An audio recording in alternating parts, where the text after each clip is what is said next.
படித்த நண்பர்கள், ஆங்காங்க இருக்கிற நண்பர்கள், காவல்துறை அதிகாரிகள், ரயில்வேல இருந்து வந்திருக்கிறவங்க எல்லாருமே தெரிஞ்சுக்கோங்க. கோவை எக்ஸ்பிரஸ் கடந்த ஒரு மாசமா எத்தனை மணிக்கு கோயம்புத்தூர் போய் சேர்ந்துச்சுன்னு நீங்க ட்ராக் பண்ணுங்க. நேற்று எத்தனை மணிக்கு கோயம்புத்தூர் போய் சேர்ந்துச்சு, முந்தா நேற்று எத்தனை மணிக்கு கோயம்புத்தூர் போய் சேர்ந்துச்சு, ஒரு மாசமா நீங்க ட்ராக் பண்ணி பாருங்க. என்னைக்காவது லேட்டா போயிருக்கான்னு, என்னைக்காவது லேட்டா போயிருக்கான்னு நீங்க ட்ராக் பண்ணி பாருங்க. ஒரு மாசத்துல ஒரு நாள் 2 நாள் லேட்டா போயிருக்கோம். மீதி 28 நாள் 1/4 மணி நேரம் முன்னாடி போயிருக்கோம். 1/4 மணி நேரம் முன்னாடி போயிருக்கோம். ஏன் பொம்பளையை நிறுத்தி எடுத்தா என்ன ஆகும்? உங்களுக்கு பொம்பளையை நிறுத்தி எடுக்க முடியாதா? அதுக்கு ஒரு பதில் மனுக்கு எங்களுக்கு கொடுத்திருக்காங்க.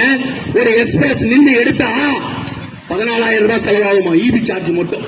ஒரு எக்ஸ்பிரஸ் நின்று எடுத்தா 10,000 ஆகும். சூப்பர் பாஸ்ட் நிறுத்தி எடுத்தா இவ்வளவு செலவாகும் கேட்கிறாங்க. அதுக்கு நாங்க ஒரு கேள்வி கேட்டிருக்கோம். கூட்ஸ் எத்தனை இடத்துல சிக்னல் இல்லாம நிக்குது, நீங்க நிறுத்திட்டு பொம்பளையில இந்த 14,000 நீ கட்டுவியா? கூட்ஸ் சிக்னல் இல்லாம லோக்கூர்ல நிக்குது, அந்த 14,000 நீ கட்டுவியா? கூட்ஸுக்கு எத்தனை இடத்துல நிக்குதுங்க? ஒரு கூட்ஸ் இங்க இருந்து சேலம் போறதுக்குள்ள லோக்கூர்ல ஓரம் கட்டுறாங்க, டேனிஸ்பேட்ல ஓரம் கட்டுறாங்க. அப்ப ஒரு முறை நிறுத்தி எடுக்கும்போது 14,000 ரூபாய் அந்த வண்டிக்கு செலவாகாதா? அந்த பணத்தை யார் கட்டல? பொம்மடி மக்களை கருத்தில் கொள் ரயில்வே நிர்வாகமே. கோவை